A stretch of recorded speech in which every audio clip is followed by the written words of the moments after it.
Hello，大家好啊！今日咧，我係講咩新聞啦？話呢單嘢就 juicy 啦，《星島日報》嘅新聞嚟嘅。咁有油麻地嘅街坊咧，向星島申訴王去報料喎。咁直指油麻地碧街地鐵站出口，即係唔係 C 出口嗰邊啊，即係唔係廟街頭嗰個出口啦，淪為呢個色情交易溫床。咁記者連日咧去到嗰度咧影相啦，咁你去上網睇啊，好多逼波睇啊，即係企喺樓梯口嘅一啲女士啦，都着得頗為性感。咁啊，每日咧就發現咗數十位長者即係65歲以上啦，咁公然喺時裝店嘅門口出邊嗰個石壆嗰度長時間坐喺度打躉。咁啊，對企街咧就評頭品足。與榴蓮街頭嘅 chicken 咧就形成一個色情嘅沙圈。咁記者咧就行埋去啦，訪問一個自稱80歲嘅老翁啦。佢就向記者大膽表示啊，佢每日啊自己都會隨身啊帶住啲壯陽藥啊，即係偉哥藍色嗰啲啦，準備上場咧，即係上樓啊，同啲阿姐搏命。使唔使搏命啊，大佬？80幾歲咁啊，80歲老翁啦，原來月花8000蚊港元啊，去嫖妓啊、招資啊，卯兔線交普遍，哇！仲要卯兔線交，唔撚係啊！唉，嚇死人啊！現場所見啊，每日下午啊，至少有20至30個衣着非常暴露嘅姐姐咧，喺碧街同砵蘭街一帶徘徊，即係行嚟行去，即係行 catwalk 咁樣啦。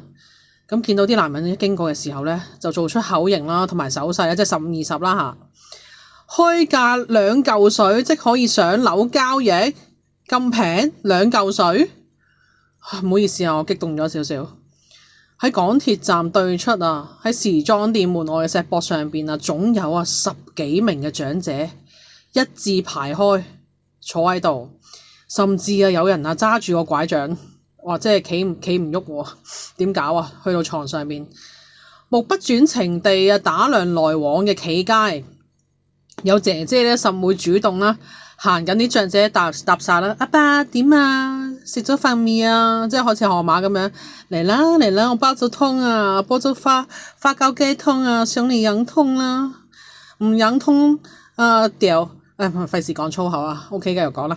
之後雙報上附近樓宇交易，令現場仿似人肉市場，差啲講錯嘢。記者咧與一名80歲嘅老翁傾談啦，佢豪言啊，每日揾姐姐嘅次數多達20次，會唔會吹大兩嘴啊？80幾歲一個月點做到20次啊？佢更加攞出一樽啊！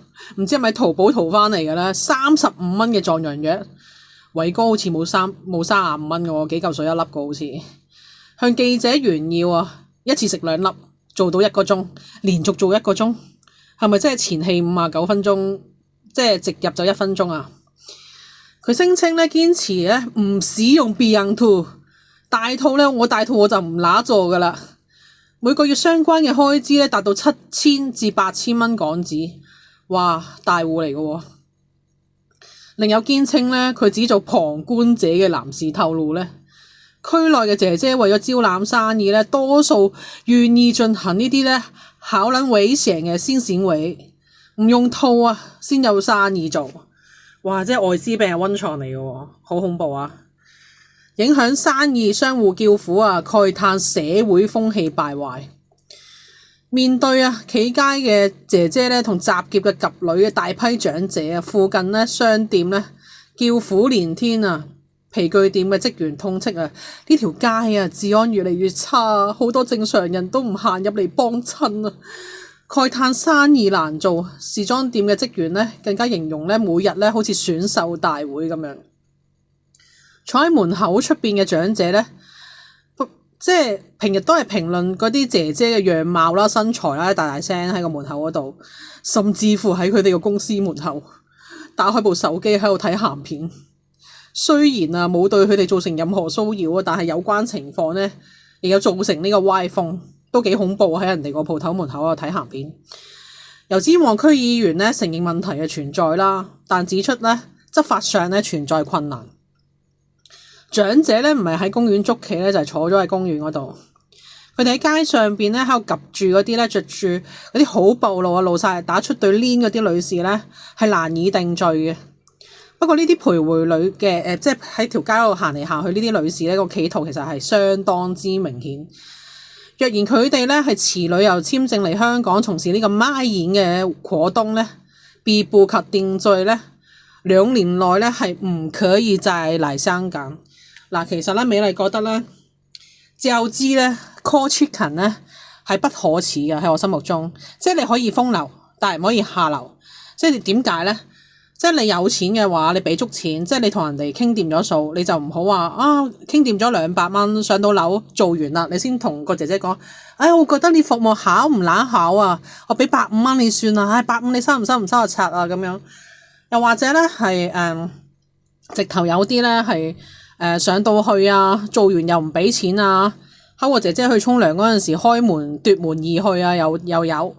又或者有啲人咧，直頭又食又拎，上到去咧做完打劫埋個姐姐先走，即係好多呢啲咁嘅騎呢嘢發生嘅。咁所以咧，其實咧，我啲道德觀底線咧係非常之低嘅，即係我唔係話鼓勵嗰啲單身啊或者喪偶嘅男士，我唔理你結咗婚未啦，即係你去 call chicken 咧係非常之正常。但係咧，我想同大家講咧，一定有2樣嘢係一定要做齊嘅。第一，俾足錢。即係唔可，因為咧呢啲姐姐係出賣肉體咧，去賺呢啲皮肉錢咧，係非常之辛苦嘅。即係一打開道門，豆皮佬又要接，成塊面生晒冰瘡又要接，好似阿二手飯哥上嚟敲門佢又要接，係咪先？你話慘唔慘啊？咁所以咧，即係兩個先要嘅條件啦。一係即係你一上到去一做完。你就俾足錢啦，佢有2嚿、3嚿、3嚿。第二，一定要戴套。即係頭先讀呢啲新聞咧，個記者訪問個阿伯，我唔爭意用套嘅，用套我就唔做噶啦。哇，聽落去真係好恐怖啊！即係因為係即係好似呢個阿伯唔知係咪吹大兩嘴啦，佢話1個月做20次。咁你同呢個姐姐交易咗冇用套，但係原來佢有愛滋病嘅，你做完，咁你聽日又同第2個姐姐做，咁我跟住之後。你又冇用套啦，嗰個姐姐又感染咗你嗰啲病啦，咁嗰個姐姐每日可能接10幾個客㗎喎，咁係嗰啲性病啊或者愛滋病咧係幾何級咁樣散開去咯，咁所以咧安全嘅性行為咧係好重要啊，咁所以咧大家如果希望大家如果身邊係有啲上年紀男人又好，中年男人嘅 friend 都好啦，即係佢哋。中意去廟街2嚿水又好，去建興排隊買球拍都好啦，或者4-5嚿水一劑都冇所謂。呢樣嘢真係非常緊要，因為咧上次睇新聞咧，愛滋病嗰個病發率咧喺香港咧最近係高咗嘅。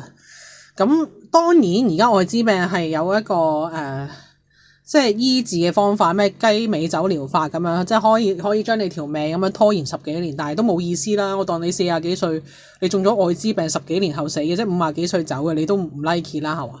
咁所以咧，即係自由知還自由知，即係大家嗰個衛生常識啊，一定要做足，係啊，即係唔好累人累己啊，即係有好多男士係已婚嘅。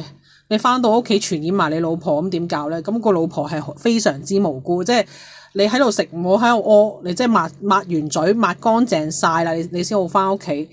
咁講到呢度先啦，聽日睇下有冇啲好 special 嘅新聞，我再報上嚟啦，拜拜。